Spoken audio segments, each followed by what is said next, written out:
conservadores. Não é à toa, aí eu expando mais o assunto assim, que marcas, por exemplo, de cerveja, Budweiser, fez uma campanha que foi um fracasso. Agora, por quê? Usou uma transexual. E olha que eu e o Paulo Cogos, a gente gosta de umas transexuais meio bonitinhas. Cala tua boca! Uma transexual feia que nem o Thiago. Cogos, calma. O Denis tá brincando, pô. Esse vídeo é muito bom. Ele chegou hoje aqui pra gente e a gente resolveu abrir um programa com ele, porque esse vídeo é maravilhoso. Meu Deus do céu. Enfim, eu sou o Bill Pedroso, eu tô aqui com o Lucas Cameron. Sejam muito bem-vindos a mais um episódio do Catalácticos, o melhor programa de notícias da internet da Via Láctea, talvez. O que a gente tem de notícia para vocês hoje? Temos já um daqueles combos tríplices da América Latina. Temos notícia brasileira, notícia argentina e notícia no Equador. No Brasil, o diesel está começando a faltar lá em Minas Gerais. O pessoal está avisando que essa política de subsídio da Petrobras está tendo como é que se diz mesmo? As consequências óbvias de qualquer política de subsídio estatal, que é a escassez de recursos. Pois é, está começando a acontecer. Na Argentina, a mesma coisa, o governo está botando a polícia na rua para fiscalizar o tráfico de pessoas, o tráfico de armas, não, o tráfico de dólar, que o governo resolveu fixar o preço do dólar. E também o esquerdista, o socialista, ele realmente ignora a realidade de forma geral, mas eles têm um problema especial com a realidade da escassez de recursos, que não é só você dar uma canetada e o mundo vira o que você quer que ele vire. Os recursos são escassos e o sistema de preços está aí para organizar a distribuição desses recursos. E, de forma mais trágica, temos o Fernando Villavicencio, um político equatoriano que ia sair para presidente agora, né? Estava prometendo acabar com o narco-estado e o narco-estado acabou com ele antes de que ele tivesse qualquer chance. O cara foi assassinado ontem. América Latina, regime bolivariano é isso que faz mesmo. O que a gente tem nos Estados Unidos? FBI matando um velho maluco, mostrando que essa aí foi até justificada, então não vamos nem passar muito pano para esse velho.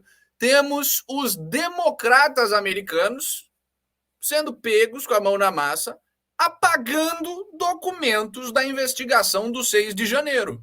Lembra o 6 de janeiro? O 8 de janeiro americano? A mesma coisa, a fraude cometida pelo governo de esquerda para propagar uma narrativa de que existem terroristas domésticos e, portanto, se arrogar de mais poderes. Pois é, depois que isso aconteceu, lá nos Estados Unidos, a esquerda fez um comitê, uma CPI do 6 de janeiro, que nem a nossa esquerda fez uma CPI do 8 de janeiro, e supostamente investigou o que tinha acontecido, chegou a todas as conclusões oficiais de que era uma tentativa de derrubar o governo e afins. Eventualmente, os republicanos fizeram a sua própria CPI, o seu próprio comitê investigativo, conseguiram a autorização judicial para que os democratas passassem todas as suas investigações, documentos, comunicações com a Casa Branca e com o pessoal do Biden e afins, e descobriram que eles apagaram tudo. Que não guardaram as investigações, não guardaram as evidências, não guardaram as mensagens trocadas com a presidência dos Estados Unidos, ou seja, fizeram uma puta queima de arquivo que nem socialista faz quando quer editar a história também. Temos também o Elon Musk, multado em $350 mil por ser o Elon Musk, basicamente, porque o governo queria que ele, no caso, o X, o que era o Twitter, liberasse um monte de informação sobre o Donald Trump, e eles atrasaram, tentaram ali não liberar, porque não deveriam liberar mesmo, porque isso foi um pedido absurdo. Aliás, o governo, inclusive, pediu sigilo, pediu que eles liberassem as informações a respeito do Twitter do Trump, que nem está fazendo no Brasil com o Twitter do Bolsonaro, com as redes sociais.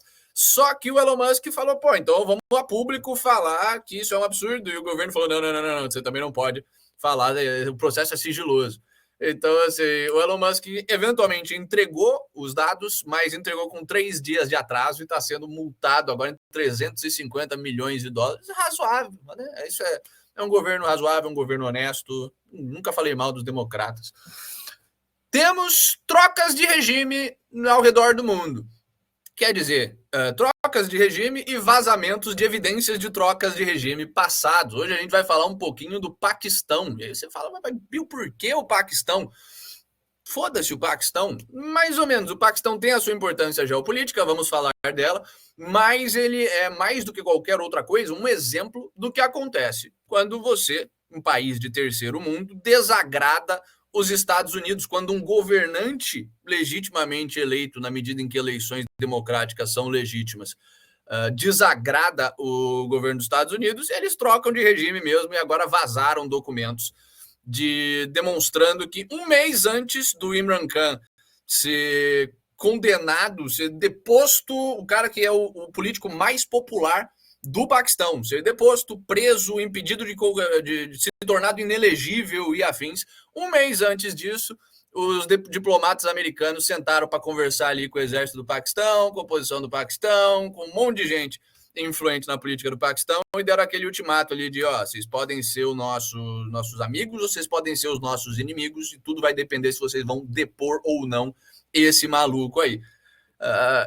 Enquanto a gente recebe as evidências de que isso aconteceu há um tempo atrás, nesse exato momento, algo semelhante está acontecendo, mais ou menos semelhante, porque na África não tem nem democracia, né? Mas a gente vem contando aqui a história do Níger, do país que era subserviente ao Ocidente, aos Estados Unidos e à Europa, um país que fornecia urânio para a França ter energia elétrica, e que recentemente foi tomado pelos russos, pelo pessoal pró-Rússia, com apoio do Wagner Group e afins. Vimos que a Nigéria tinha se recusado a mandar tropas, mas previmos aqui, bola cantada, como de costume no programa, que eles estavam só negociando o preço. Pois é, o preço foi negociado, o ECOWAS, a organização dos países ali subservientes ao Ocidente no Oeste africano, está mandando tropas para o Níger para desdar o golpe de Estado, enfim. Confusão africana, porradaria na África, e falando em porradaria, temos a escalada das tensões, mais ainda na Europa. A gente ontem noticiou que a Polônia estava mobilizando mais 2.000 tropas para a fronteira. E com isso estava quase quadruplicando as tropas na fronteira desde o começo do ano, desde alguns meses atrás. Pois bem, como se 2.000 não fosse suficiente, agora estão mobilizando 10.000 para mandar para a fronteira. Se em 2.000 tropas, a gente já falou aqui para vocês que, cara, era inevitável o conflito, no dia seguinte os caras avisarem que estão mobilizando 10.000, vai estourar rapidinho, já aquilo ali. O pessoal da Bielorrússia já tá pistola também.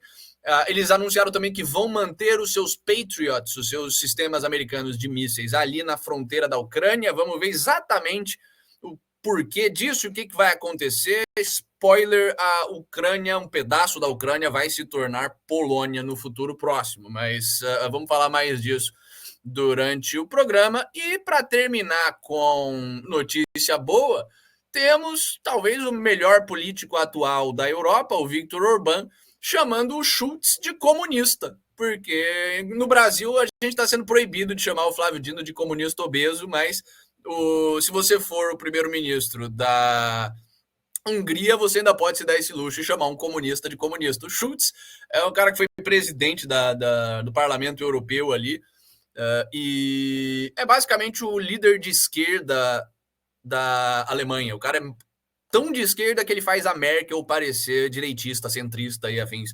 A Merkel que já é de extrema esquerda. Mas legal, pelo menos mais uma bola dentro do Orbán, chamando comunista de comunista na cara dura, trocando farpas e batendo boca pesadíssima, que a gente gosta de baixaria entre políticos, então estamos trazendo para vocês. Bom, boa noite, sejam muito bem-vindos ao programa. Temos um anúncio especial aqui antes da gente começar, antes da gente entrar para os nossos follow-ups. Temos 2 anúncios especiais, na verdade. O primeiro é aquele lembrete que amanhã temos o nosso especial legalização versus proibição de drogas, onde a gente vai olhar um pouco a história do proibicionismo, os argumentos contra, a favor, os argumentos merda da esquerda a favor da legalização e as formas merdas de esquerda de legalizar, os argumentos merdas da direita a favor da proibição, todos os problemas com isso, a história dessa bagunça e como que é uma forma, de fato, libertária de pensar sobre o assunto, sem o simplismo de simplesmente falar legaliza tudo, acabou, e a liberdade individual, o que está correto, mas deixa coisas como, tá, mas e o efeito da droga sobre a capacidade de escolha que é essencial para a liberdade, enfim, nuances e discussões que são necessárias a gente ter para a gente falar de forma séria sobre a legalização das drogas. A segunda notícia, o segundo anúncio é que hoje eu tô feliz pra cacete, porque lançaram a primeira tradução da história da língua portuguesa do Manifesto Romântico da Ayn Rand. Ayn Rand, para quem não conhece, é uma filósofa russo-americana, criadora do objetivismo, uma das maiores filósofas libertárias da história, com certeza a maior do século passado. E dentre os vários livros muito bons da Rand sobre filosofia, o Manifesto Romântico é o meu preferido. Aí você fala, legal, mas você não tinha lido em inglês, Bill? Por que você está feliz com a tradução para português e sabe, qual que é a brisa? Bom, a brisa é essa aqui. Esse aqui é o fim do prefácio do livro. E quem escreveu a porra do prefácio para a primeira tradução da história do Manifesto Romântico para o português fui eu. E eu tô felizão agora, porque isso se tornou realidade. O livro está aí publicado e queria compartilhar isso com vocês. Um abraço para Mariane, que foi quem traduziu o livro e me deu a oportunidade de escrever esse prefácio. Puta que o pariu. Comprem esse livro, é muito, muito bom. Eu não estou nem ganhando dinheiro, eu fiz o trabalho de graça, eu não estou sendo pago para promover o livro, eu não vou ganhar nada com vocês comprando o livro, mas é um dos melhores livros de estética, talvez o melhor livro de estética já escrito na história da humanidade. Enfim, tô felizão, mas vamos pro programa. Isso aqui não é programa de felicidade, isso aqui é programa de notícia, o que é quase o oposto, né? Antes da gente entrar nas nossas notícias do dia, vamos para os nossos follow-ups, os desenvolvimentos recentes de notícias antigas. E hoje tem bastante follow-up. O primeiro é esse aqui. Fuzilar a petralhada. Zanin envia investigação sobre fala de Bolsonaro para a Justiça do Acre. Mais uma perseguição sistemática ao Bolsonaro. Por razões esdrúxulas, a gente sabe como é que funciona, estamos cansados de mostrar isso todo dia, tanto que nem é mais notícia aqui no programa, é só o follow-up, porque... primeiro que já começa assim, né? É o Zanin mostrando primeiro o que veio, né? Ao que foi indicado. O papel dele é fundamentalmente esse. Segundo, o que eu considero mais interessante é que isso marca assim, um baixo nível do revanchismo político do PT. Estão pegando um negócio que nem na campanha de 2022, sabe? Que já seria nojento, mas ainda... tem a desculpa. Tem o pretexto da campanha de 2000.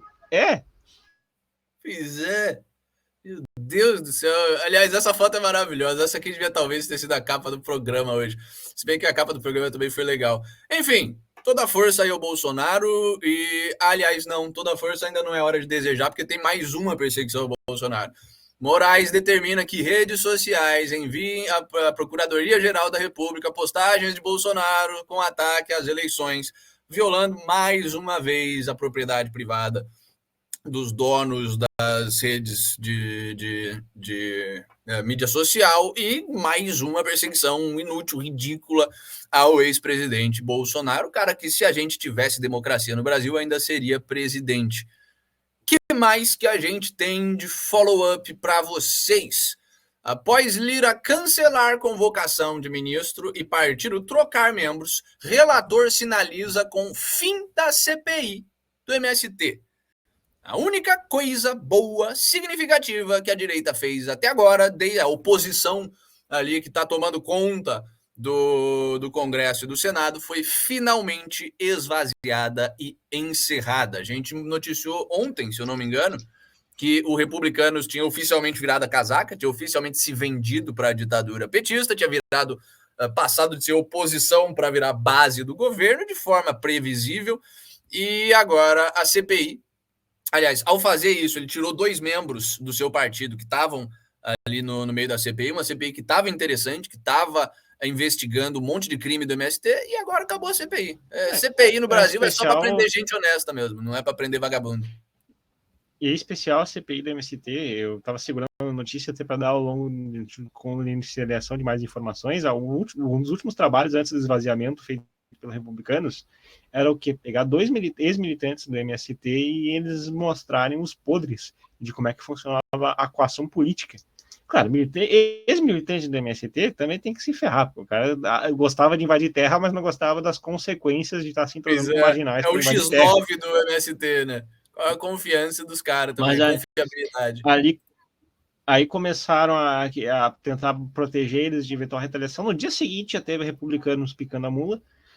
E eu achei que ia levar mais um tempo, sei lá, até o final de semana, até a semana que vem. Não, no dia seguinte já foi dada a CPI como morta já. Pois é. Que escada fantástica de eventos. Na terça, houve os depoimentos mais importantes e decisivos do pessoal do MST. Na quarta-feira, houve o esvaziamento, a compra do Republicanos, e na quinta acabou a CPI. A única coisa que funciona no governo brasileiro é a corrupção mesmo. Meu Deus do céu. O que mais que a gente tem de follow-up? Falando em CPI que só prende vagabundo, que só prende gente honesta, governo que só prende gente honesta e não prende vagabundo, Monark entra com recurso contra a multa de 300 mil por violar a decisão do STF. Novamente, a gente noticiou aqui no programa essa perseguição absurda do Alexandre de Moraes, criminosa do Alexandre de Moraes contra o Monark. Monark, que é um cara cujo crime é simplesmente falar o que ele pensa na internet, só. Quer dizer, fumar uma maconhazinha também, né? Mas crime sem vítima, que ninguém tem, que não deveria ser crime, e o Monark não está sendo perseguido por isso pelo governo, está sendo perseguido por falar o que pensa, por ser honesto. Pois bem, tínhamos noticiado que o Alexandre de Moraes tinha multado ele, agora ele está entrando com um recurso. Desejamos todo o sucesso do mundo para o Monark, toda a força para ele, mas provavelmente não vai dar muito certo. Vai estar com recurso, quem é que vai julgar o recurso? É o judiciário brasileiro. Sabe? E aí, o que vai acontecer se o Monark pega um juiz legal e ele precisa dar muita sorte? O que acontece se o Monark pega um juiz legal, um juiz minimamente honesto, que dá ganho de causa para ele? O governo pode recorrer e levar a uma instância superior. Eventualmente, se ele continuar levando a uma instância superior, ele chega justamente no STF, no STJ, que são os tribunais mais politizados de todos, onde está o Alexandre de Moraes, que é quem está fazendo a perseguição contra ele. A única chance do Monark sair bem dessa, leia-se, só gastar dinheiro com advogado, ao invés de pagar uma multa absurda de 300 mil reais, é se ele pegar 2 juízes bons em seguida. Sabe? Se ele pega um juiz que dá ganho de causa, o governo recorre para uma instância superior, ele pega um outro juiz bom na instância superior e o juiz rejeita a apelação. Aí sim há uma chance, mas o Monark precisa de muita sorte, ele está brigando com quem manda no judiciário, vai ser muito difícil alguma coisa que não a multa acontecer com ele. O que mais que a gente tem de follow-up para vocês? Ministério da Fazenda pode acabar com isenção de $50 para compras de importados. Pode, leia-se, vai e já acabou. Já temos relatos de gente sendo cobrada impostos que estariam, na verdade, inclusos nessa isenção, porque é isso que o Estado faz. O Estado parasita o seu dinheiro e a gente elegeu, é foda, né? Os maiores parasitas estatais do Brasil tomaram na marra o poder, e que esperança é essa que a gente poderia ter de que os caras não iam taxar até o talo? A única coisa interessante disso é que a gente pode mandar o pessoal, o petista que compra coisa fora do país, fazer o L. Temos que nos contentar com os pequenos prazeres da vida, não é mesmo? Que mais que a gente tem de follow-up? Hoje tem bastante. A grande ironia é que o anticapitalista que vota no PT está sendo massa de manobra para o PT favorecer o capitalista, entre aspas, do Brasil, a Magazine Luiza, Americanas. Tá? Tá em recuperação que não são judicial. capitalistas, por daí as suas aspas, porque ninguém compete no mercado ali, né? Tudo bando de vagabundo que vive de benesse estatal, de lobby com o governo. Mas sim, é a maior ironia de todas, a esquerda anti-empresário, anti-rico. A empresa também não é. A esquerda não é anti-empresário. Não é nesses termos que o esquerdista pensa. O esquerdista não olha e fala, olha, ele está exercendo a atividade empresarial, logo ele é ruim. O esquerdista é invejoso de rico. O esquerdista ele odeia rico, normalmente. Então, é irônico porque ele está literalmente favorecendo o pior tipo de rico com o pessoal que ele apoia, né? Caralho. Mas, falando em esquerdista, o governo Lula cria regras para viabilizar a reforma agrária. A gente mostrou aqui o quê? Foi antes do recesso, se eu não me engano, né? Foi uns 2 meses finalzinho atrás. de junho. Junho, né? Começo de junho, ali para o meio de junho, a gente mostrou que o Lula deu declarações falando que ele ia reformar a situação agrária dos assentamentos, das invasões de terra, da violação sistemática da propriedade privada de terras no Brasil, porque ele achava que é ruim você ter um governo que espera a pessoa invadir, espera o vagabundo invadir a terra do outro para depois se meter no meio para negociar. De fato, o governo se meter no meio para negociar com um vagabundo invasor de terra é absurdo, é uma coisa horrorosa. O invasor de terra deve ser recebido sempre com bala, deveria, e em países civilizados o é.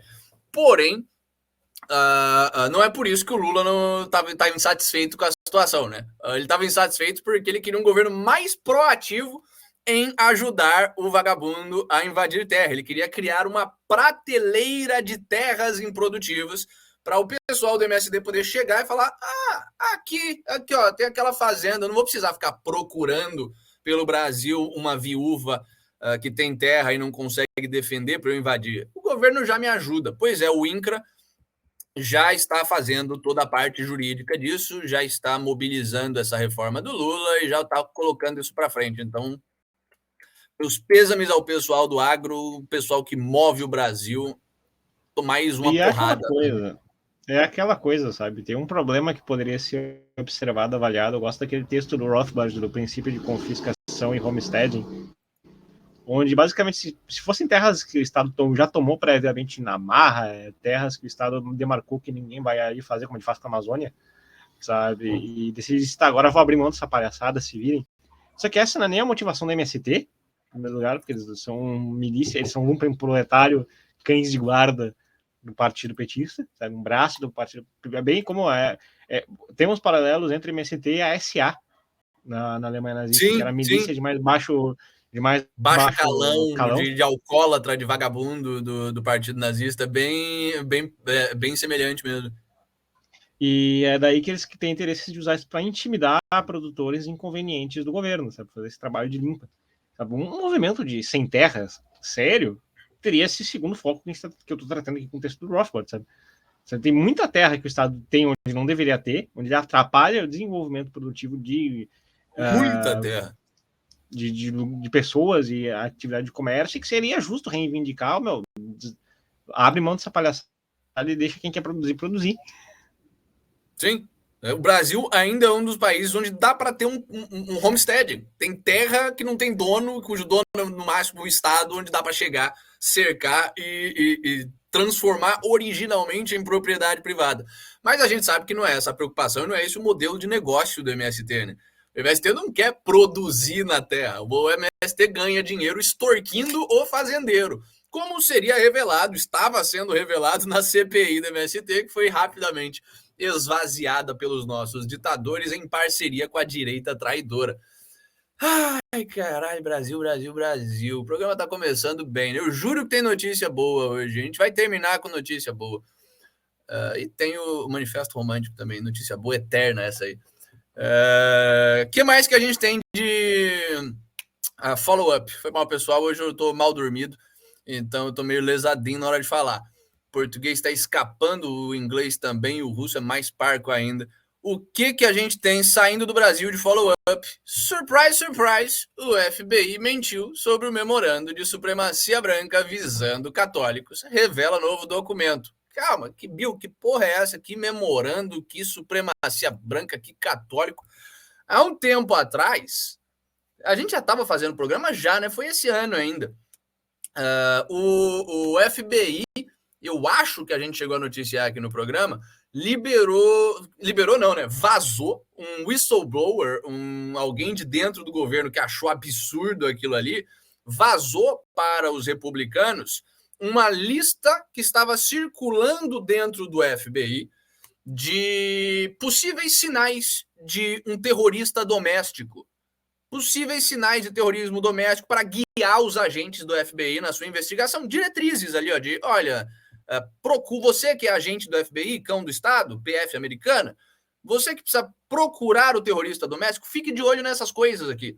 Coisas como o uso da bandeira americana, coisas como o exercício do direito de ter e portar armas, coisas como a exaltação da masculinidade e coisas como ser católico, ser religioso e, em específico, usar símbolos católicos. Então, o FBI literalmente pegou os agentes federais e falou, mira nos católicos. Isso veio a público, causou um puto escândalo, e o diretor do FBI veio a público falar, gente, olha, foi mal, isso foi tirado de contexto, isso de fato é um documento real. Quer dizer, primeiro eles tentaram mentir, mas aí não deu. Mas falaram, de fato, isso é um documento oficial do FBI, mas isso foi feito por alguém que errou. Assim que começou a circular, a gente deu um esporro ali, circulou em círculos muito estritos, a gente já pegou o problema na base e, enfim, foi um erro ali, um erro pequeno que não foi muito relevante. Pois é, agora vazou um novo documento que mostra... Vazou não, né? Foi supinado. Pô, supinado não, porque supinar em português é movimento físico, né? Foi... Caralho. Saiu com liminar. Com a decisão liminar, o documento foi revelado e não teve nada de erro. Isso foi um documento oficial que rodou o FBI inteiro, que de fato foi tomado como diretriz, e o diretor do FBI estava mentindo abertamente, cometeu perjúrio, e agora vai ter os republicanos na sua cola para ser processado por perjúrio e, se tudo der certo, preso. Achamos difícil que eles vão ser presos. Eu acho também, porque a situação dos Estados Unidos está mais melhor que a do Brasil também. Sabe? Mais uma dessas chances de envolver uma CPI que dá um tiro na água ali, deu. Pois é, eu acho que vai ser isso mesmo. Infelizmente, mas pelo menos veio a público o documento, o povo sabe. Sabe? Melhor do que... Tem aquela imagem, né? FBI lança memo sobre americanos praticando terrorismo doméstico, né? É uma mulher nos anos da Revolução Americana costurando a bandeira de Gadsden. Né? Pois é, cara, não era nem só a bandeira de Gadsden. Quem dera foi só a bandeira de Gadsden, que é uma bandeira libertária, fundamental para a história dos Estados Unidos. A própria bandeira americana era um sinal de terrorismo doméstico. Daí você tira o quão ridículo é a situação atual do FBI. Eles são uma polícia política mesmo, comprometidas com o regime, não uma força nacional comprometida com o país. O TNS está, aliás, salve, bem-vindo aí pro Rui Costa, pro Pedro Contra, e pro TNS. O TNS está falando que vai para uma palestra de mercado financeiro na Federal e vai perguntar se a Escola Austríaca de Economia é boa. Depois ele diz pra gente o resultado. Boa, mas acho que o resultado é previsível nesse caso, né? Acho que ele tá indo pelas aulas complementares, né? Todo estudante teve já passar por essa tortura. Ou pela treta mesmo, tem gente que gosta da treta, eu sempre fui pela treta, eu nunca liguei muito para hora complementar, talvez por isso não tenha me formado na GV, né? Mas, enfim, não foi só por isso, né? Comprou umas briguinhas aí. Não foi só por isso, um dia a gente conta essa história aqui, mais detalhes. Até fazer um especial qualquer dia desse. 7 processos nas costas, STF, STJ, o caralho. Enfim, TNS,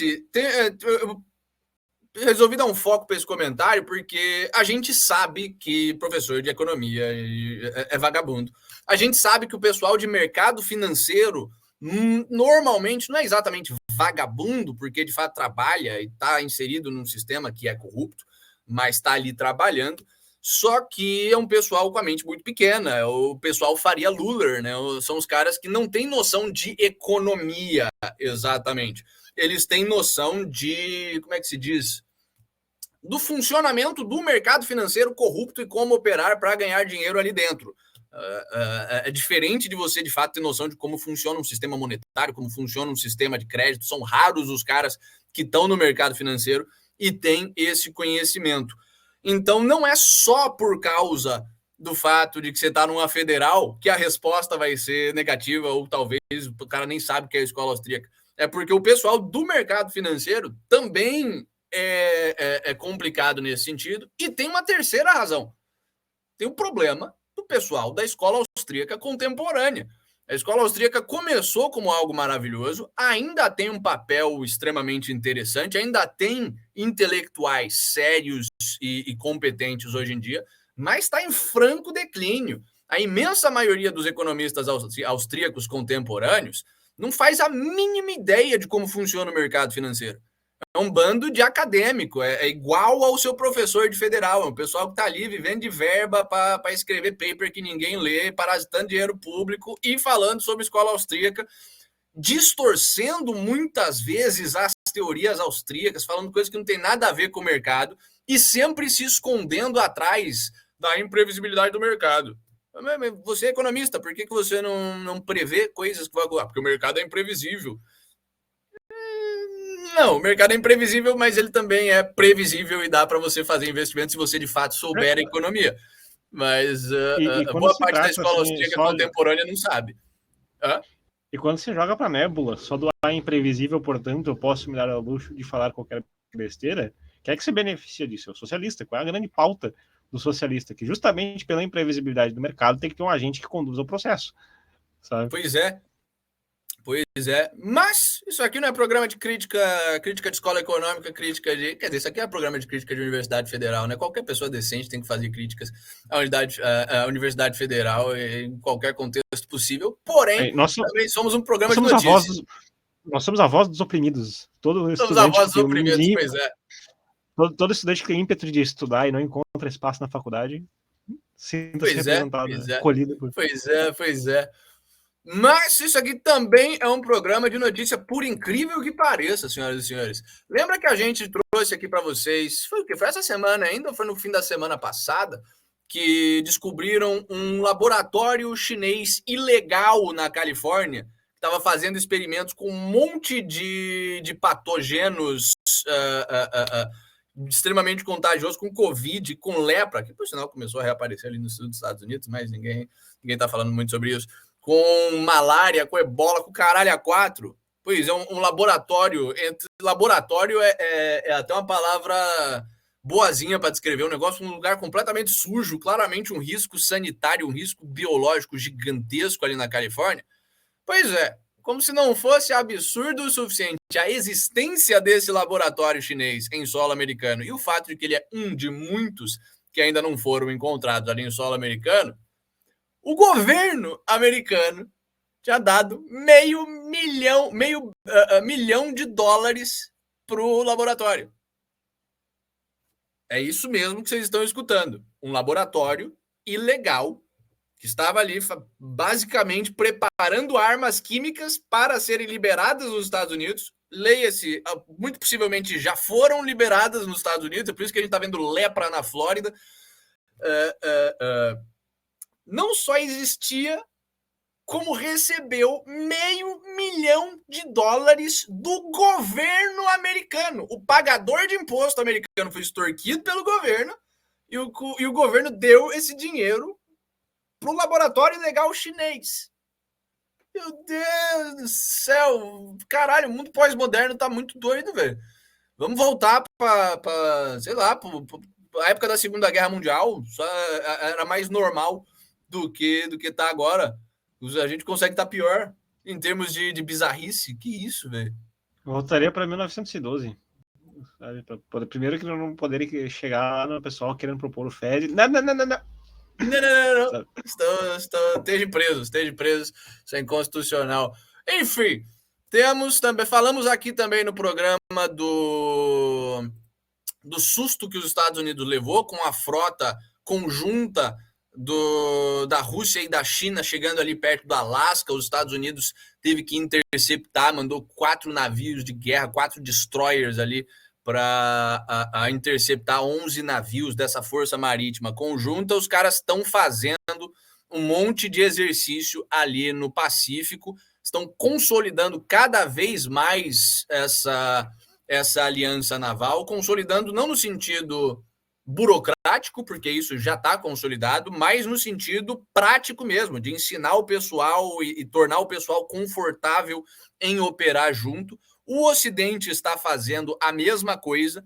Índia, Japão, Estados Unidos e Austrália estão fazendo o primeiro exercício naval ali perto do Mar da Austrália, perto não, dentro do Mar da Austrália e nos seus arredores. Então, assim, o mundo os exércitos do mundo estão se unificando em frontes integrados para a batalha naval. Se isso não é um sinal de que o negócio vai estourar rapidinho,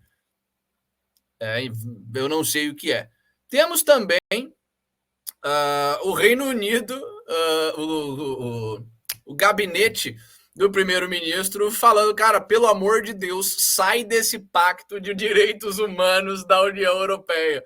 A gente mostrou como o Reino Unido, faz uns 15 dias, já estava perdendo a paciência com a imigração ilegal, estava passando medidas mais duras de impedir refugiados de virem para o Reino Unido. Agora você não pode mais pedir asilo no Reino Unido, você não pode mais chegar no Reino Unido sem ter o seu asilo aprovado e ficar lá enquanto nego, como é que se diz? Enquanto nego decide se vai aprovar ou não o seu asilo. Eles mudaram a lei, você tem que chegar em outro país, no país mais próximo do seu país, que seja minimamente seguro, pedir o asilo lá e aí, se aprovado, você pode ir para o Reino Unido.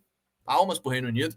Só que os caras estão aparentemente violando o Tratado de Direitos Humanos da União Europeia ao fazer isso e estão querendo intensificar mais ainda, estão querendo ter a capacidade fundamental de simplesmente não deixar nego entrar no Reino Unido, afundar barco e afins, mandar barco de volta, ter a possibilidade de afundar barcos caso os barcos desobedeçam à Marinha Britânica, coisas básicas desse tipo.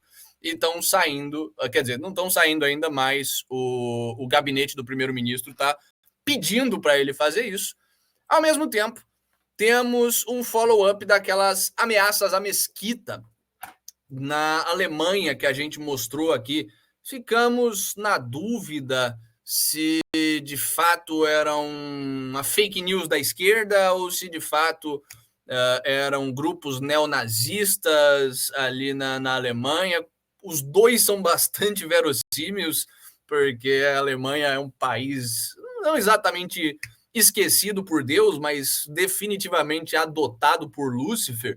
E as duas coisas eram bem possíveis. A esquerda alemã é canalha o suficiente para ficar, que nem toda esquerda, que nem a esquerda brasileira, fazendo pichação racista fake em faculdade e afins.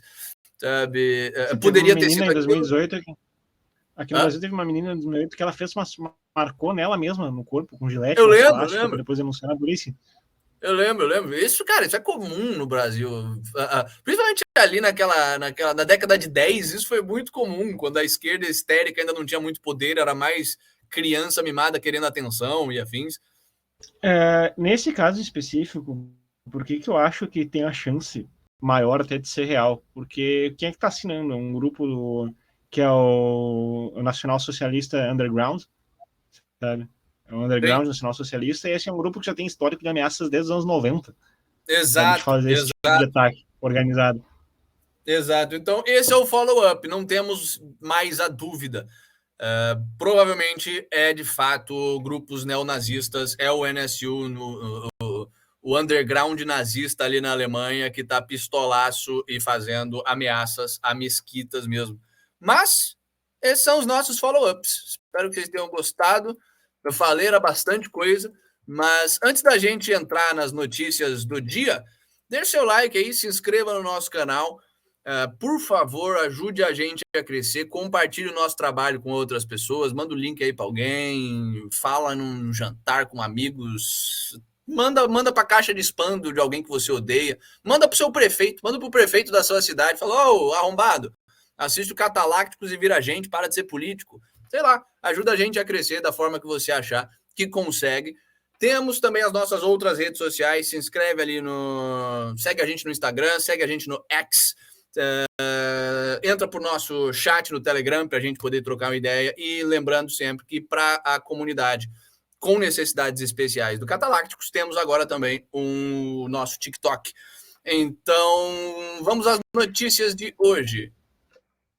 Com necessidades especiais que também não tem a menor zelo por privacidade. Né? Estou sendo otimista. Estou assumindo a deficiência mental para não assumir a falha moral.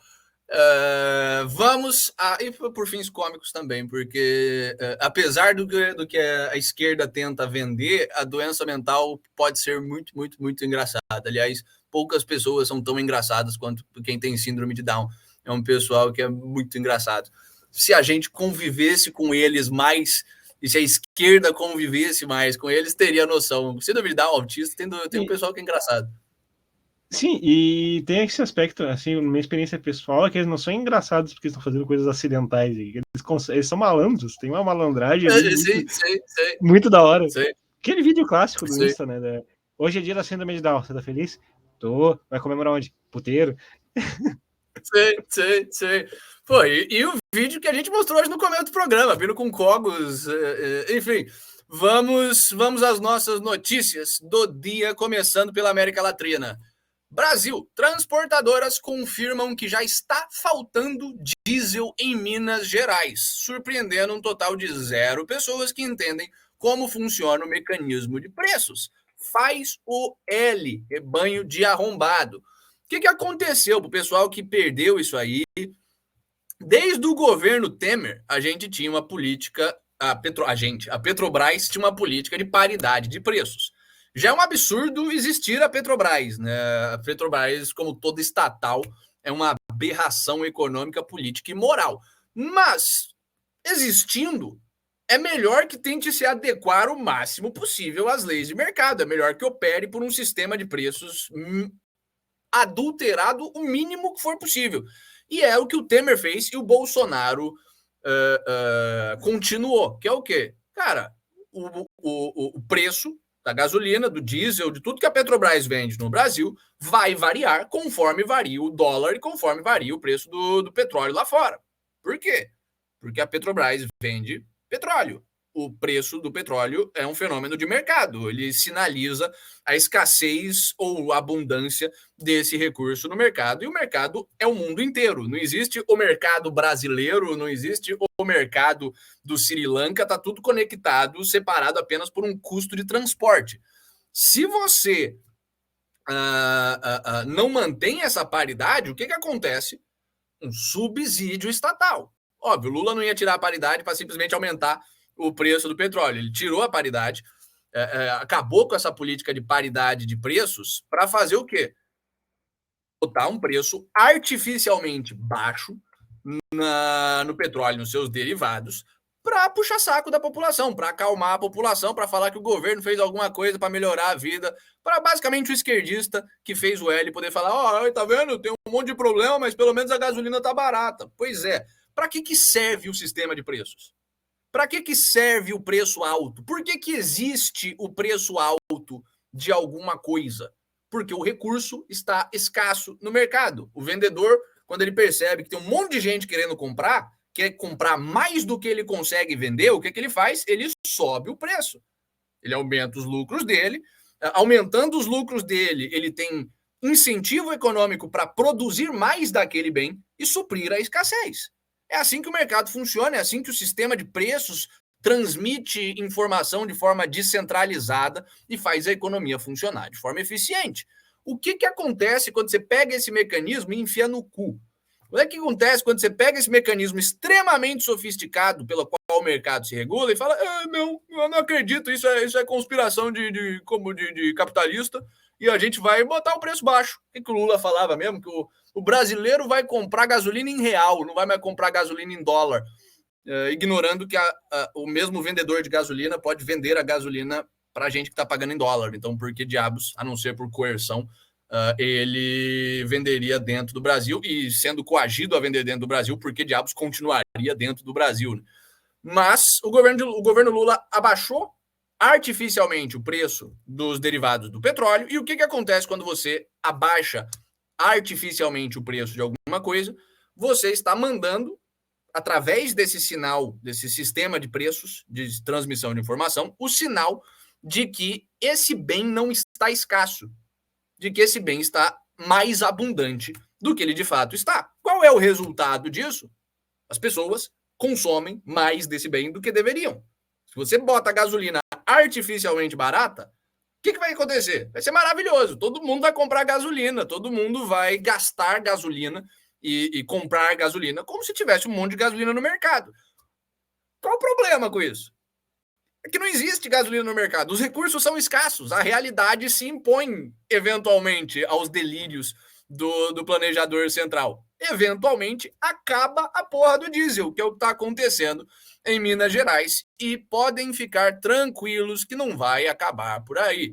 Isso é o primeiro sinal, é o primeiro tiro que acerta o navio, que a gente vê o comecinho do vazamento, mas depois vem mais tiros, o navio eventualmente afunda. A gasolina vai começar a faltar, tudo que é recurso vai começar a ficar mais escasso e mais caro no Brasil inteiro, inclusive o etanol, sabe? Até o etanol, que a gente, como é um bem substituto da gasolina, vai ter um choque de demanda, vai ficar mais caro também.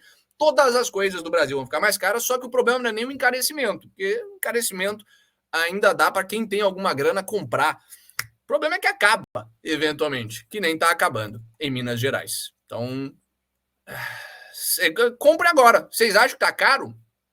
Compra essa porra. Aproveita enquanto tá barato e compra bastante. Estoca na medida do possível. Estoca escondido em casa mesmo, porque vai acabar diesel, vai acabar a gasolina. O que mais que a gente tem de notícia? De Brasil é isso.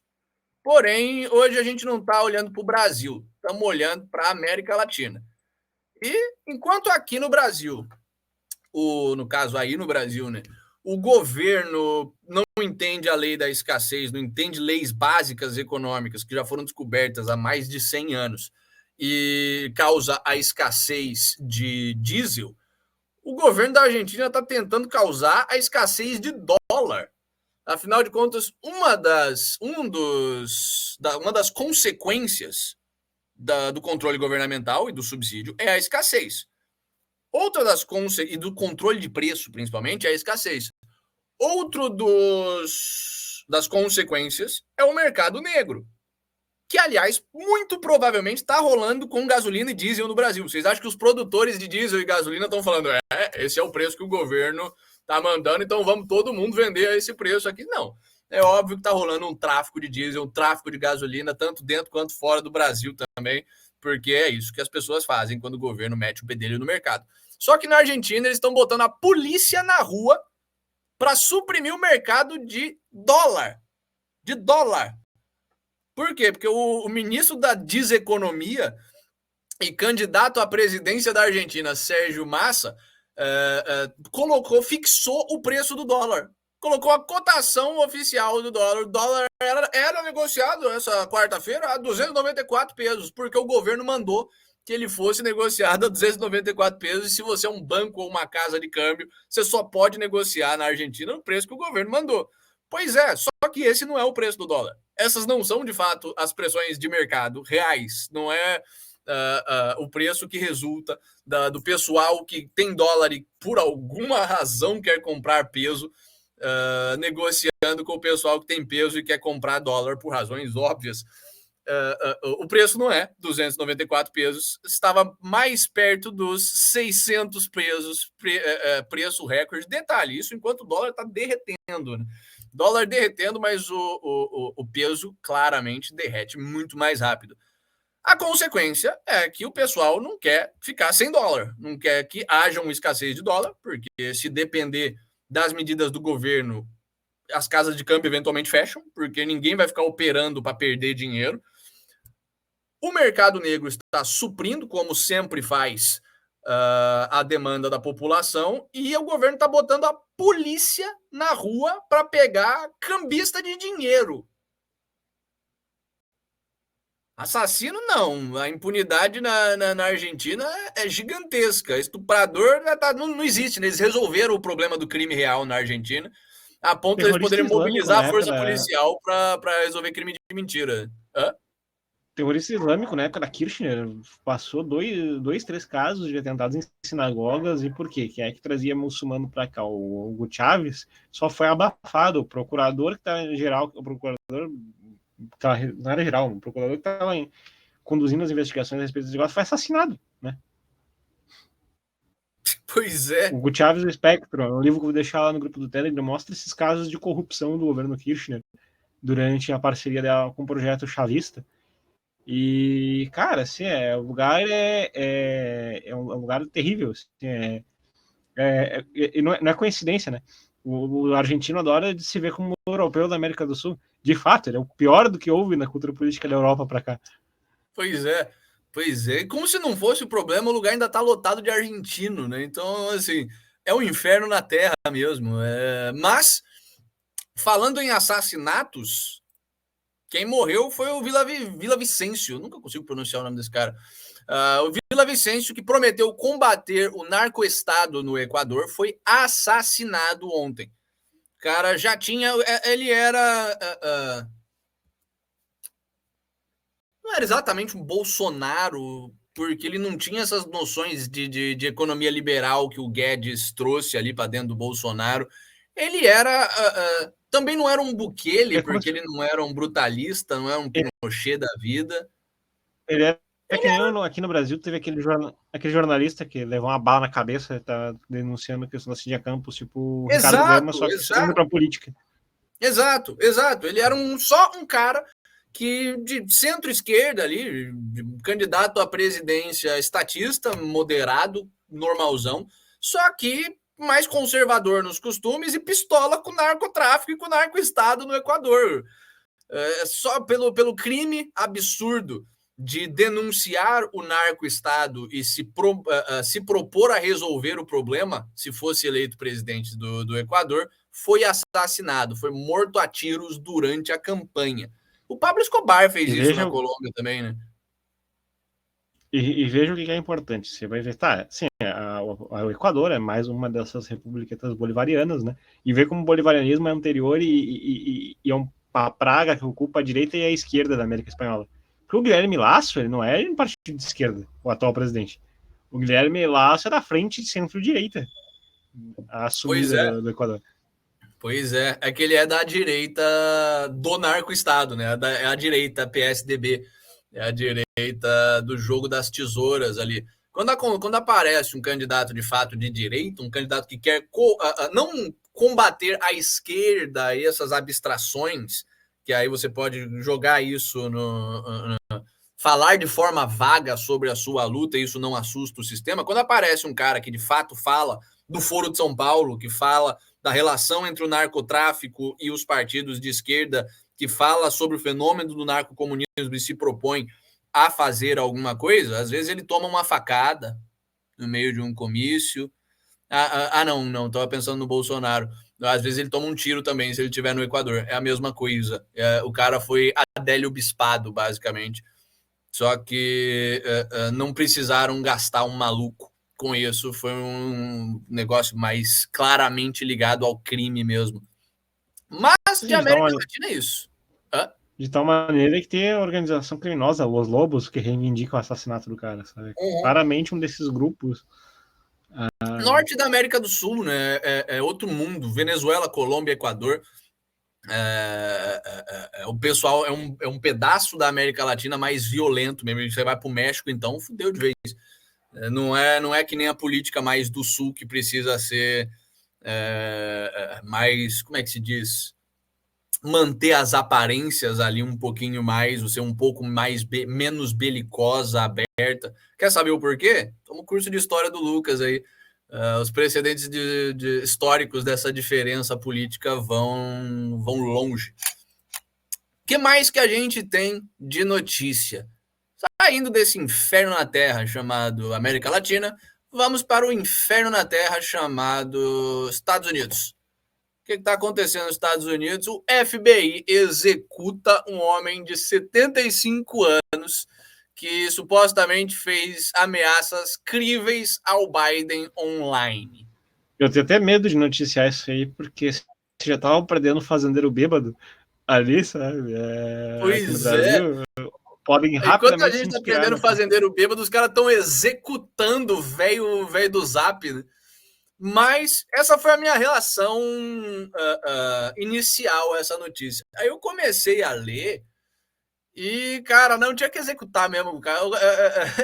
Era um velho maluco, de fato a ameaça era meio crível mesmo. O cara tava claramente surtado, o cara tinha armas registradas, o cara tava mandando um monte de tweet ali de Biden vem pra minha cidade, hein, vai tomar tiro esse filho da puta.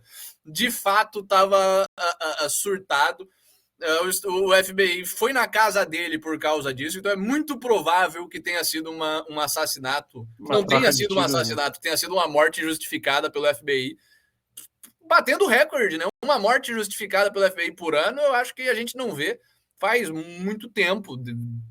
Faz tempo que o FBI não mata alguém culpado, de fato. Eles normalmente estão preocupados em matar o oponente político da esquerda americana e do Deep State. Mas, enfim, fica a lição. Olha a cara do maluco também. Puta merda. Fica a lição. Cadê? Vamos ver se tem um exemplo de tweet dele. Não vamos ficar mostrando tweet de maluco também aqui. Mas fica a lição, pessoal. Existem figuras políticas cujo assassinato é moralmente justificável. Não vou aqui fazer apologia disso, incentivar isso, porque seria crime. E aqui no Catalácticos a gente não quer cometer crimes para não baterem na nossa porta e executarem a gente. Vamos pegar um caso histórico, assim, a própria questão do Júlio César na conspiração. O Júlio César era um cara que estava aspirando a ditadura, estava comprando o Senado, claramente tinha os magistrados de Roma fechados com ele, avançando um projeto de ditadura, tanto é que quando ele morreu surgiu um partido com 3 ditadores apoiando ele. Olha o caos que ele ajudou a promover em Roma, sabe? O Júlio César foi alguém cuja conspiração assim foi necessária. E, cara, tem figuras mais óbvias ainda. Qualquer alemão que tivesse a chance de meter um balaço no Hitler, sabe, estaria completamente moralmente justificado em meter o balaço no Hitler. Hitler tinha que tomar tiros mesmo. Mas se você for por esse lado, se alguém que vai fazer isso, não deveria ficar postando no Twitter que vai fazer isso. Pelo amor de Deus, não sejam imbecis a ponto de bater de frente com o Estado e telegrafar que você vai bater de frente com o Estado, que você vai assassinar o ditador do seu país. Isso é coisa de imbecil mesmo. Mas o que mais que a gente tem de notícia? Falando em imbecis, democratas, o comitê do 6 de janeiro nos Estados Unidos fracassou. A Fox News está cada vez mais suja, né? Fracassou em preservar os records, os registros. Não tem nenhuma informação das falhas de segurança do Capitólio e está sendo amassada pelo Grand Old Party, pelos republicanos. O que aconteceu? Vamos contextualizar isso aqui para o pessoal que não acompanhou esse movimento. O 6 de janeiro, vocês provavelmente já sabem que foi o 8 de janeiro dos Estados Unidos. A ditadura petista se inspirou na ditadura do Biden para fazer isso. Foi um atentado fake, uma invasão, uma insurreição fake que o governo Biden promoveu. Aliás, o Tucker Carlson decupou, analisou ali mais de 40 mil horas de filmagem, se eu não me engano, de dentro da Casa Branca para ver de fato o que tinha acontecido, e ficou claro, ele publicou isso enquanto ele ainda estava na Fox News, que foi um protesto pacífico, que não estava rolando porradaria, que não estava rolando quebra-quebra, que o pessoal que a esquerda americana estava dizendo que foi assassinado pelos insurgentes estava vivo ainda, saiu da Casa Branca vivo, saiu do Capitólio, quer dizer, vivo, e provavelmente foi passado pelos próprios democratas depois para a criação de narrativa e provavelmente para não botar a boca no trombone e falar que não rolou insurreição.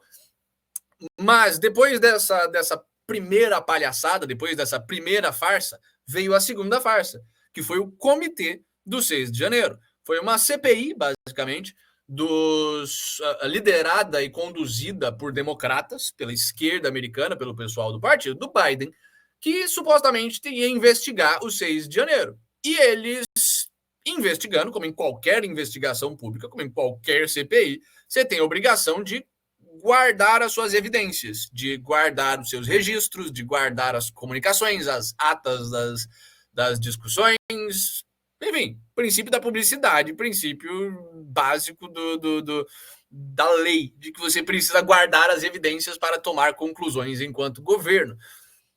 Pois bem, como eles estavam mentindo, eles não guardaram porra nenhuma. Eles publicaram todas as conclusões. Quem acompanha as notícias americanas viu que ao longo de meses eles divulgaram várias conclusões. A comissão do 6 de janeiro conclui que, de fato, houve uma tentativa de insurreição. A comissão do 6 de janeiro conclui que, de fato, assassinaram alguém, que houve violência em XYZ. A comissão manda prender não sei quem.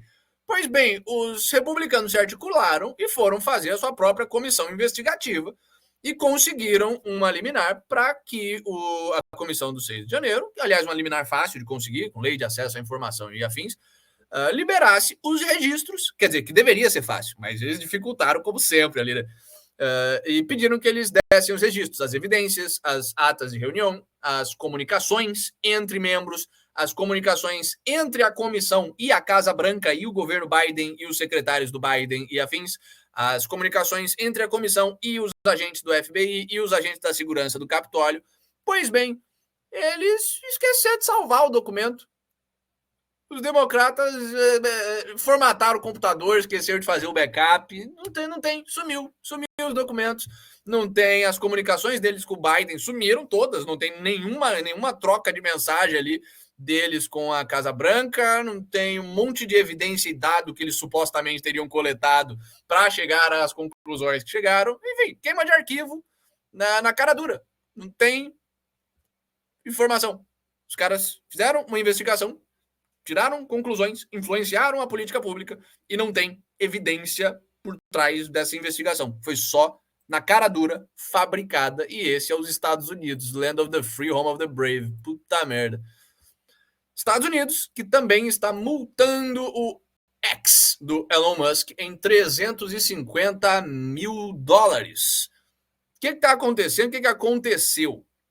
O Departamento de Justiça, há um tempo atrás, na época que estava começando ali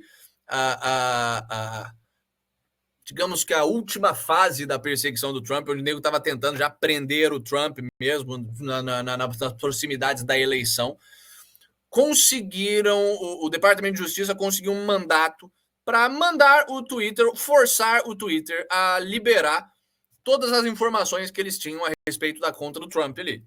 Todas as informações, não só de como o Trump, do que o Trump postou, porque isso não precisaria, mas, assim, coisas que incluíam a localização da qual o Trump fez os tweets, coisas que incluíam as mensagens privadas do Trump e do time dele no Twitter, coisas que incluíam quem são os seguidores do Trump, quando que eles deixaram de seguir, quem que o Trump segue.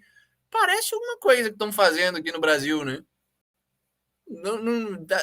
Tá familiar essa situação, mas eu não sei exatamente por quê. Fica aí para o público identificar ou não a similaridade com um certo político, um certo ex-presidente brasileiro.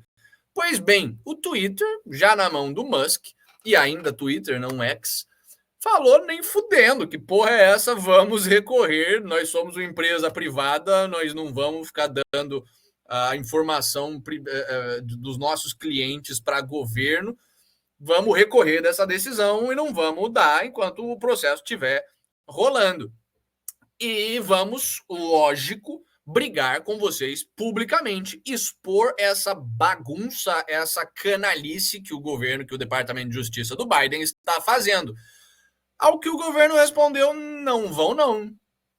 Emitiu uma ordem de sigilo impedindo o Twitter e o Elon Musk de falarem publicamente sobre essa ordem, ferindo completamente qualquer princípio de publicidade que deveria balizar as ações de um governo. Pois é. E se um governo está fazendo as coisas de acordo com uma certa seguridade e confiança de que o processo é justo, qual é a atitude mais confiável, mais razoável? Deixar isso público para qualquer cidadão poder ter accountability ou tentar ocultar isso das formas mais sujas possíveis? Pois é. Enfim, os caras sabem que eles estão roubando, todo mundo sabe que eles estão roubando. É aquela frase da União Soviética, né?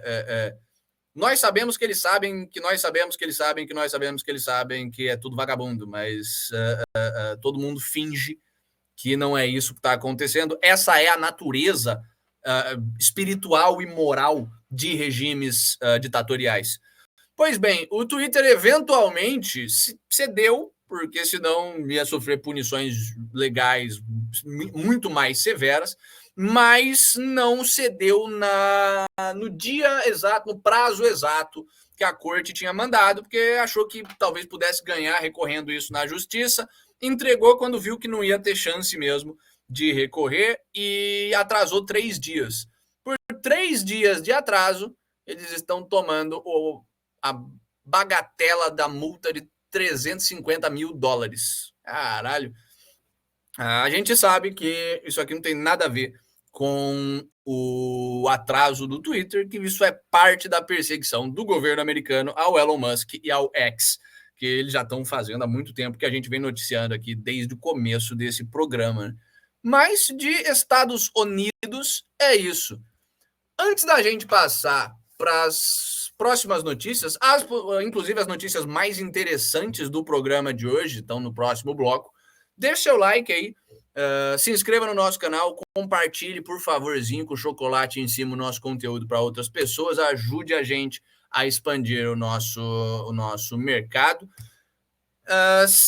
Use também as nossas outras redes sociais, no Instagram, e nós temos os cortes, no TikTok nós temos os cortes adaptados para necessidades especiais, no Telegram nós temos a trocação de ideia com o pessoal, material de livro, de paper, de notícia e afins que a gente fala no programa, a gente compartilha lá para quem quer ver em primeira pessoa, enfim, várias coisas legais nas nossas outras mídias. No Twitter a gente não faz muita coisa, né? Mas segue lá de qualquer jeito. Vai que a gente cresce naquela porra também. Aliás, salve pro pessoal, pra minoria que assiste a gente no Twitter. Sempre tem uns 15, 20 negros que acabam assistindo o episódio por lá. A menor minoria. O quê? A menor minoria. A menor minoria que assiste. Pois é. Não entendi a piada. Não, foi uma associação, só me veio um flash na cabeça e comecei a rir. Lesado. Tá expulso por até consertar os problemas psíquicos óbvios. O que a gente tem de notícia fora dos Estados Unidos? Isso, fora dos Estados Unidos, mais ou menos, né? Paquistão. Documentos secretos vazados agora do Paquistão evidenciam que foi os Estados Unidos que estava por trás da deposição do Imran Khan. O Imran Khan era o primeiro-ministro do Paquistão até 7 de março do ano passado, quando ele estava se posicionando firmemente a favor da neutralidade do Paquistão no conflito com a Ucrânia. Falou, olha, isso aí não é problema nosso, a gente não vai ficar quebrando relação comercial, perseguindo Rússia, comprando briga com os outros por causa da guerra maluca de vocês. Boa sorte aí, é nóis. Como consequência, os Estados Unidos mandou uma comissão de diplomatas conversar com o exército, com representantes do exército do Paquistão, com representantes civis da oposição do Paquistão, com representantes do próprio partido do Khan no Paquistão e falar basicamente, olha, ou vocês tiram esse cara e andam na linha, ou vocês se tornarão um inimigo dos Estados Unidos. Deram um ultimato mesmo e falaram, ou você está com a gente ou você está contra a gente, você pode ser o recipiente de um monte de grana aqui, que a gente faz parceria comercial, injeta um dinheiro aí no seu país, vai para a mão de vocês políticos, vai para a mão do pessoal do exército aí, a gente finge que não vê, ou vocês podem ser vítima de sanção também, que nem a Rússia está sendo, que nem a gente está fazendo com a China, escolham. E, curiosamente, um mês depois dessa turnê, o cara foi deposto, né? Foi deposto, e na verdade não foi nem deposto, foi deposto, investigado, preso, tornado inelegível, o cara, o político mais popular do Paquistão. Sim. Não é um cara que ganhou com uma margem pequena, é o cara que é o mais popular do Paquistão e o melhor político do Paquistão, por incrível que pareça. O Paquistão, para quem não conhece, de fato não tem razão nenhuma para vocês conhecerem o Paquistão, eles têm 3 grandes partidos. Eles têm o Partido Comunista, basicamente, o PPP, se eu não lembro, alguma coisa, mas é tipo o Partido Trabalhista do Paquistão, que é islâmico e esquerdista pesado, meio PCO, assim. Eles têm o Partido da Situação, agora eu não sei o nome de partido paquistanês, né? Que é um partido de extrema-direita, é o partido do Shehbaz Sharif, que é o cara que está no poder desde desse golpe de Estado no Paquistão, que é um partido de extrema-direita, um partido muçulmano conservador, radical, islâmico, antitolerância religiosa, a favor da Sharia o mais pesado possível, a favor de virar porrada com hindu e afins, que foi o pessoal que os Estados Unidos colocou no poder. E você tinha o Imran Khan, que era um cara perdido, populista de centro ali, que assim, era sócia. Era muçulmano, mas é um cara que já estava a favor de, tipo, porra, o país é islâmico, mas vamos tolerar pessoal de outras religiões, né? A gente não precisa matar o resto da população. É um daqueles nichos muçulmanos, assim, mais a moda, ainda que com muitas restrições, né? A moda Ataturk, assim, né? Que o Ataturk foi na Turquia. A moda Saddam Hussein, sabe? A moda dos políticos...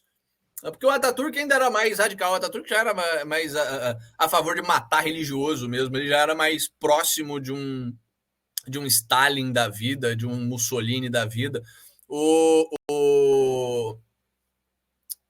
Como era o nome dele? O Khan é mais um Saddam Hussein, assim, menos ditatorial. Imagina se o Saddam Hussein fosse democraticamente eleito. Ele era bem popular. Aliás, o partido dele é Frente pela Liberdade, Frente pela Justiça, alguma coisa assim. Pela Liberdade, não. Frente pela Justiça, alguma coisa assim, bem vaga. Não tinham exatamente uma ideologia, era tipo um PMDB daquela bagaça. Não tem apoio, nunca teve muita popularidade no país. Quem teve popularidade no Paquistão não foi o partido do Imran Khan, era o Imran Khan que levava o partido, tipo o Bolsonaro mesmo, que montou o bolsonarismo e formou as lideranças dele. Esse era o Imran Khan, que junto com o Bolsonaro, mais ou menos na mesma época que o Bolsonaro, mais ou menos pela mesma razão que o Bolsonaro, por ser simplesmente neutro quanto à política externa americana, foi deposto. Ainda não conseguiram prender o Bolsonaro, né? Mas o Imran Khan está preso. E agora vazaram os documentos. Todo mundo suspeitou que era isso que tinha acontecido, mas agora vazaram os documentos. Temos confirmação que foi isso que aconteceu mesmo. A diplomacia americana foi lá, deu o ultimato. E o Imran Khan, ele sempre teve uma relação estranha e conflituosa com o exército e com a força policial, porque ele é um cara civil. Ele foi eleito pela população civil. E o exército do Paquistão é bem ditatorial. Eles não gostam de líder civil forte. O Shehbaz, que está no lugar agora, é tecnicamente um civil, mas não é, sabe? É ligado ao exército. Então, o exército americano, assim como o exército brasileiro, bando de covarde sem honra, estava só esperando a oportunidade e o aval dos Estados Unidos ali para fazer a troca de regime, e o fez. E agora temos toda a certeza de que foi, de fato, os Estados Unidos. E agora é interessante, primeiro, que a gente já tinha, que nem você falou assim, uma coisa que já se sabia no de conversar, mas era a coisa que precisava, primeiro, a prova documental, agora apareceu. Segundo, que esse é um movimento que está acontecendo assim dos Estados Unidos, na medida em que se agrava esses conflitos geopolíticos, cada vez mais dobrar a aposta, sabe? A gente está vendo esse processo concomitante acontecendo ao lado do Paquistão, que é na Índia. A gente já noticiou alguns momentos aqui a ressuscitada do picolé de chuchu indiano, que é da família Gandhi, que sempre cumpriu esse papel.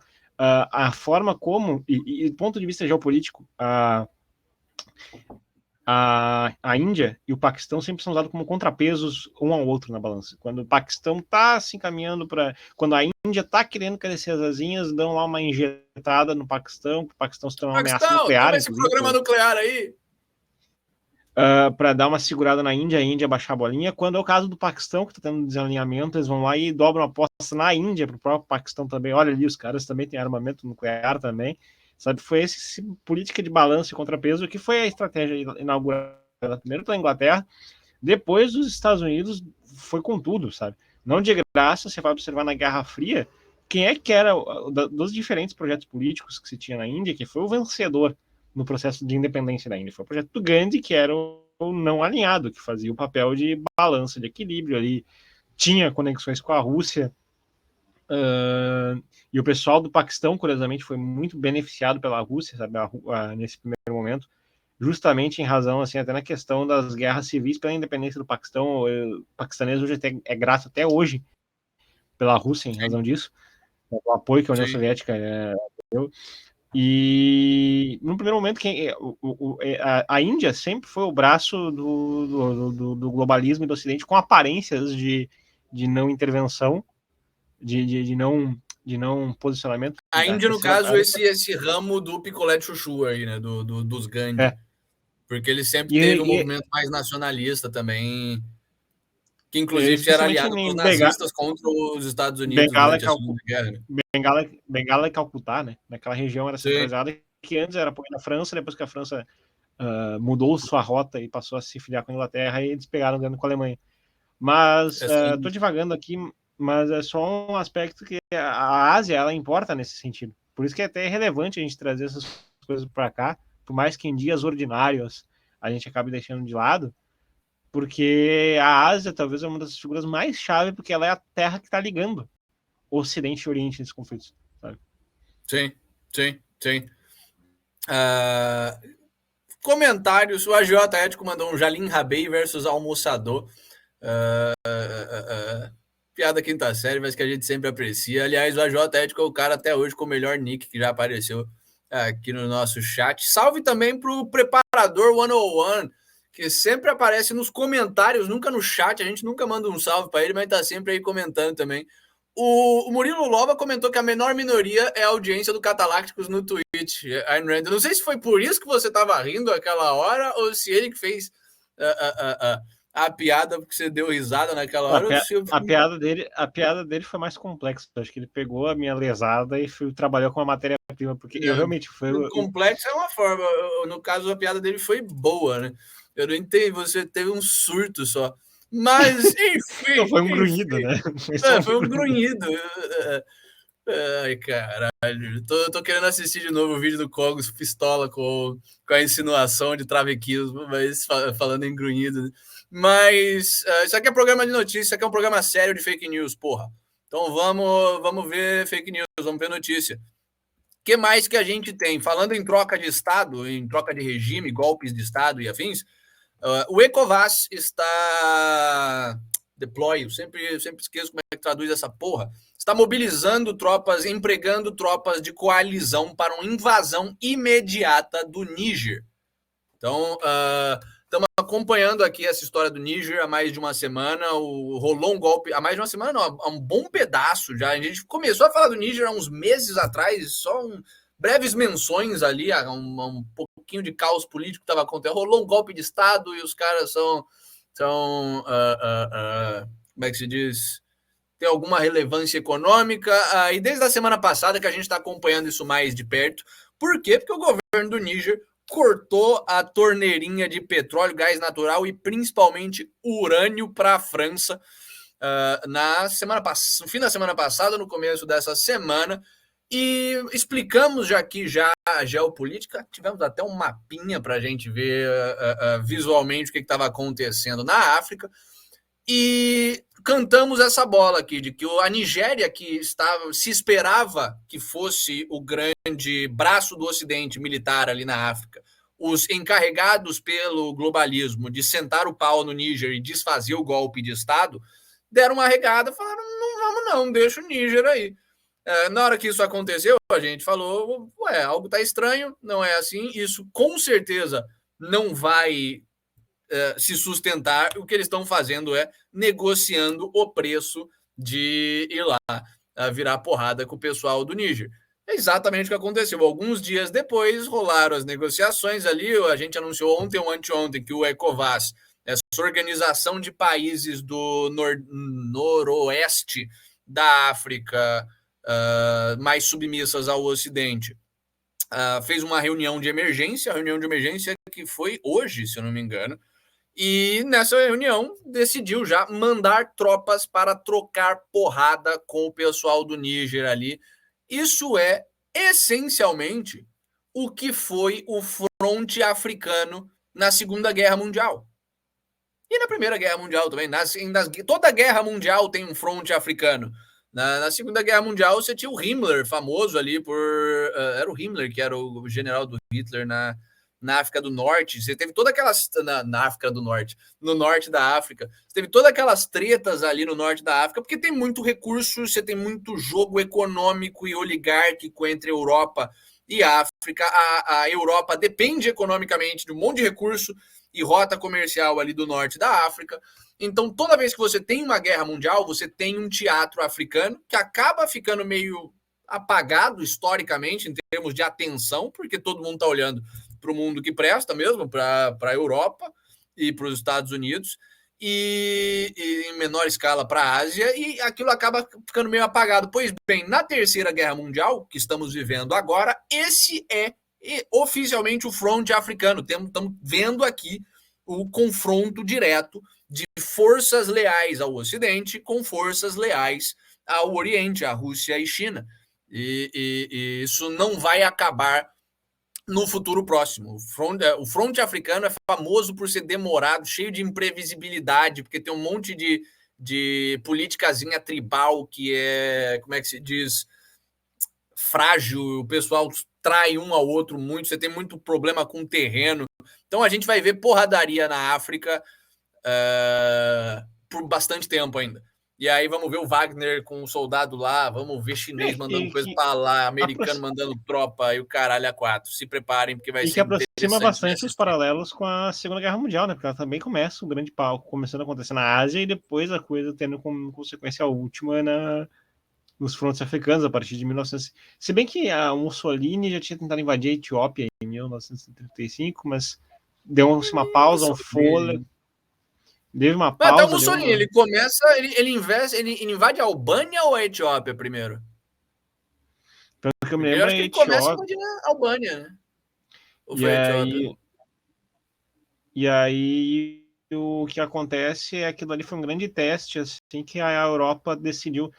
Cara, isso aí foi chato, foi, mas vamos dar uma segurada, porque a gente tem boas relações contigo. Tinha o Roosevelt, o Churchill, adorando o que o Mussolini estava fazendo na Itália, né?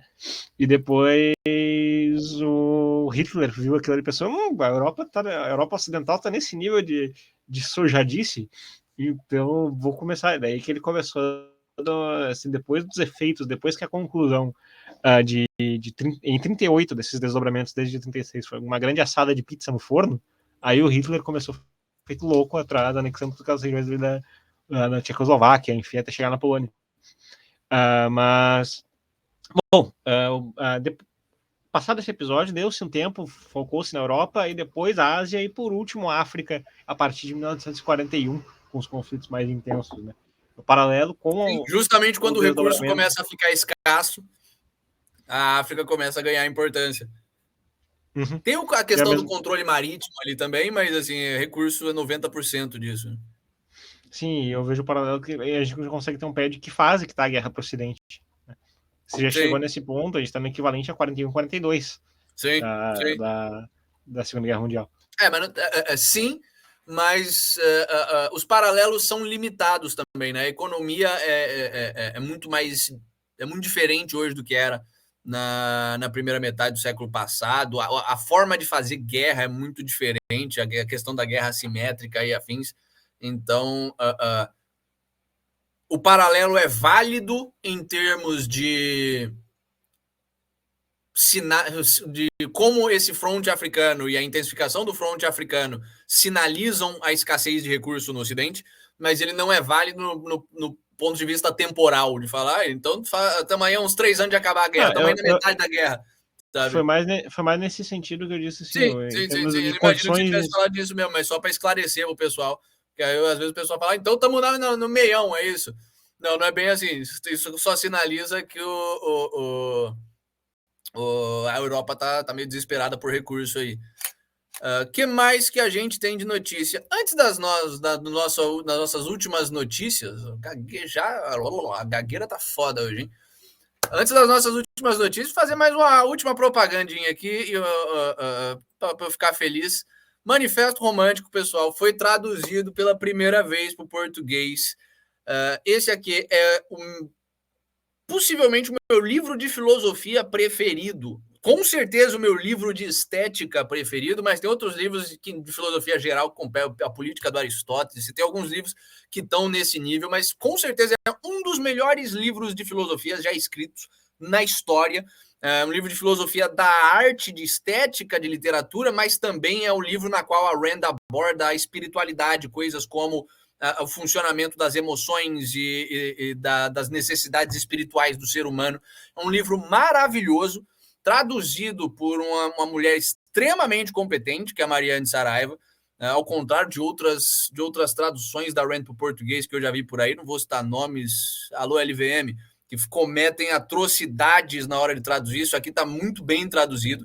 E o que é mais legal ainda, quem escreveu o prefácio fui eu dessa porra. Então eu tive a chance de escrever o prefácio para a primeira tradução para o português de um dos meus livros preferidos. E além de compartilhar aqui essa notícia maravilhosa e a minha felicidade com vocês, eu fico a dica também. Cara, tá na Amazon, é 40 mango para comprar. Compra essa bagaça e você não vai se arrepender. É um livro maravilhoso. Mas vamos para as nossas últimas notícias do dia. Salve por casticidade que chegou aí também.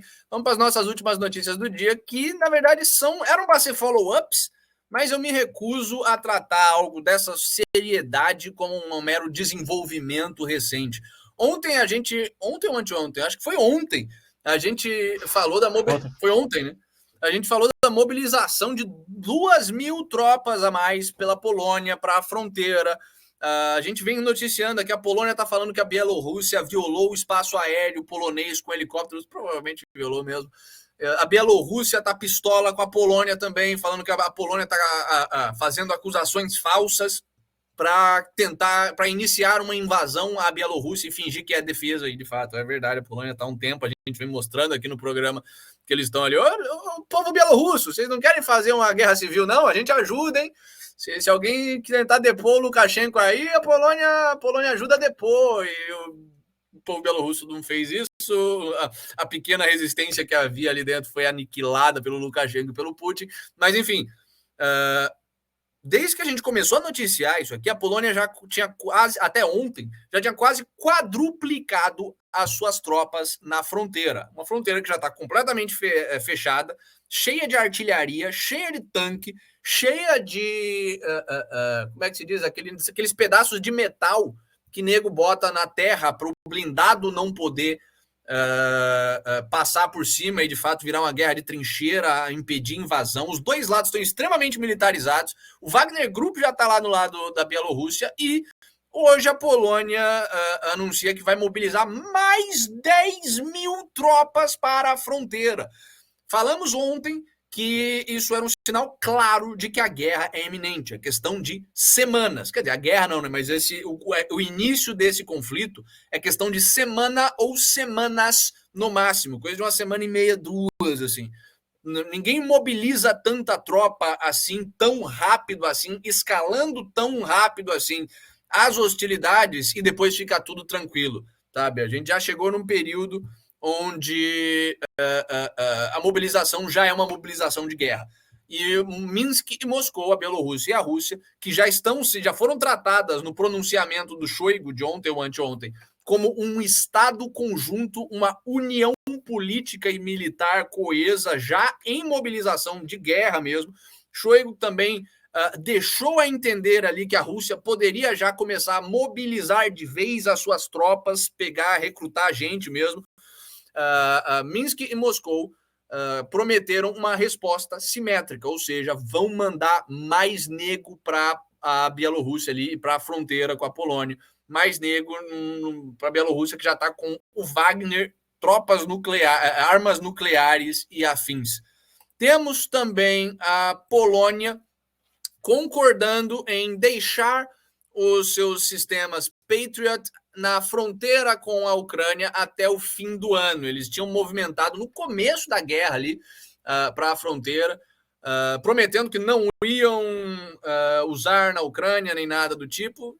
Chegaram a quebrar esse acordo. Rolou umas jogadas de míssil ali polonês em tropa russa, mas tudo muito abafado. A Polônia também não escalou muito isso, foi só um ou outro para não dar problema, mas estão deixando ali supostamente para impedir que, se a Ucrânia caia, a Rússia já chegue invadindo a Polônia, né?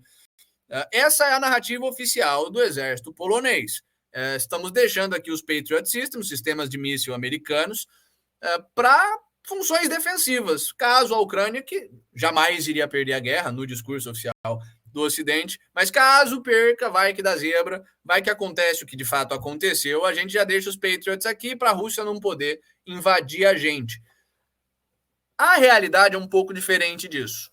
O que a Polônia quer fazer, e já está se articulando para fazer, e a gente até mostrou o começo disso há uns meses atrás, é pegar um pedaço da Ucrânia para eles. A Ucrânia, a gente já explicou aqui no programa que é um não país. O nome Ucrânia é literalmente fronteira em russo, sabe? É literalmente a fronteira onde o mundo germânico, o mundo polonês e o mundo russo se encontram e tem um monte de recurso natural e sempre foi populado por uma mistura instável desses três povos separados em regiões. Então, da mesma forma que você tem a região de Kiev, que é uma região já fundamentalmente germanizada, foi a região onde você teve todo o apoio aos nazistas e afins durante a Segunda Guerra Mundial. Da mesma forma que você tem as regiões russas ali, a metade leste do país, que tem uma maioria russa, fala russo, se vê culturalmente como russo, você tem um pedaço ali perto da fronteira, as regiões de fronteira da Ucrânia com a Polônia, tem bastante polonês, sabe? São culturalmente regiões que você pode falar, é ucraniano ou é polonês, a pessoa se identifica como polonesa, mas tem um vizinho que se identifica mais como o pedaço alemão da Ucrânia, e a Polônia, desde o fim da União Soviética, está de olho ali, a região a mais para o país, para o Estado. Então, o que vai acontecer? E a Polônia já mandou sinais claros disso há meses atrás, quando a ofensiva russa estava tomando mais, estava se intensificando mais, se tornando mais eficiente.